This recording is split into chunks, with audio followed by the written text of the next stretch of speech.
I'm with Darren Westlake and CEO of the CrowdCube. We're honored to have him, and also co-founder Luke Lang. And well, thank you for being here. Welcome to California. Welcome to Stanford University here. Beautiful day, and you're here. Darren, thank you for taking this interview with us. We heard a lot of good things about your brand, yourself, all around the world. You're multi-national in different countries. Tell us about it. And how many countries so far you guys CrowdCube is? So we're live in 2 countries at the moment. We're live in the UK and Sweden. Obviously, the UK is our home country, and we've got signed deals in 3 other countries in the Middle East, Brazil and Poland, and we're looking at about 6 or 7 other countries at the moment. There's around about 50 different businesses on the site, all different stages of development, all different sectors, asking for various different amounts of money. We've got lots of businesses there that have raised between 10 and 100%. So Escape the City is a great example. They raised just shy of $1 million through our platform. What's your secret? I mean, if you're going to give advice to entrepreneurs, people that start in this crowdfunding industry, obviously we talked about it earlier, it's a hard work. What is your secret? What do you advise for them? Well, entrepreneurs in general, my advice is perseverance. You just keep going, like we were talking earlier about just working really hard. But in every entrepreneur, every business is going to get some big obstacles, some big challenges in front of them. And the secret is not to let them get you down, keep working at them, break over them, beat those challenges, beat those obstacles, and just keep going. Because if you believe in your idea, then it's down to you to make it work, and you can make it work. The human story behind the companies that are funding. So they want to know about the trials and the tribulations that entrepreneurs have faced, what challenges they've suffered in terms of looking to raise finance, what their business is and what their growth aspirations are. So it's really important for us as a company to be able to tell our story through our companies. So we're actively involved post funding. That I started CrowdCube along with Luke is that I just totally believe that entrepreneurs should have as many choices as possible to make it happen, to make their dream happen. And raising money is never easy, and the more options that an entrepreneur has to raise money, the better.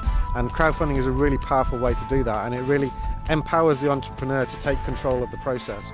So no longer are they at the behest of institutions and angels and all these other ways of raising money, which can change on a whim.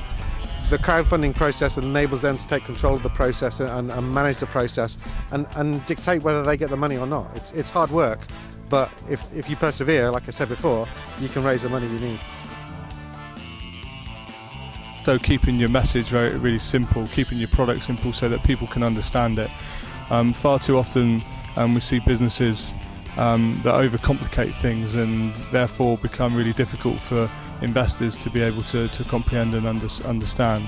So listen to the feedback that you get from investors and make any changes that you feel are necessary. From an investor point of view, I would expect all good investors to be investing multiple times, not just a large amount of money in one business, but spread your money around.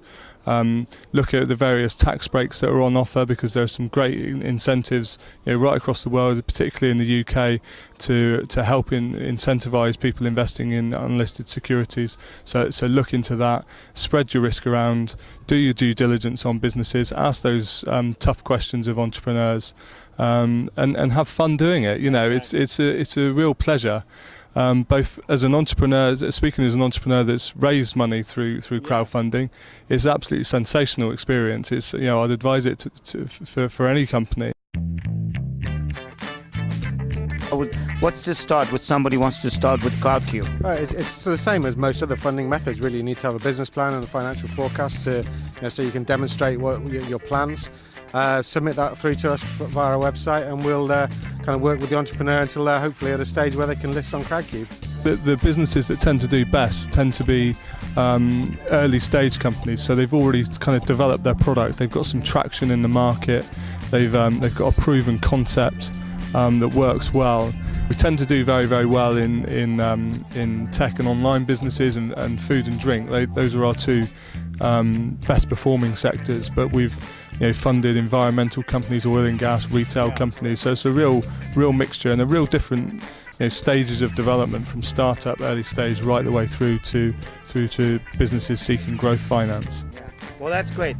Look, give me your just 2 minutes advice, and anything you can say, anything about your brand, anything about your message. What's your messages out there? Anybody fan of the crowdfund and CrowdCube?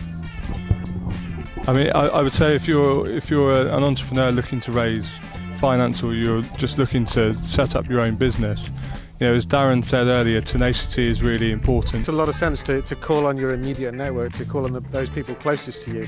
Initially that normally starts with your friends and family, but as Luke said, that goes wider to becoming your customer base if you have one, suppliers, contacts, anybody that you know.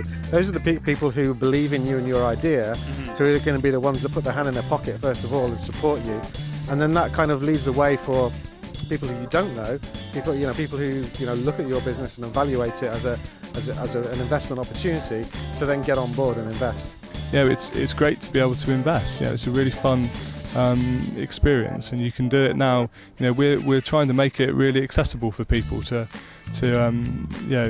I think angel investing in the past has been, for too long, has been the preserve of the rich and wealthy, and a little bit elitist, and we're trying to break down some of those barriers.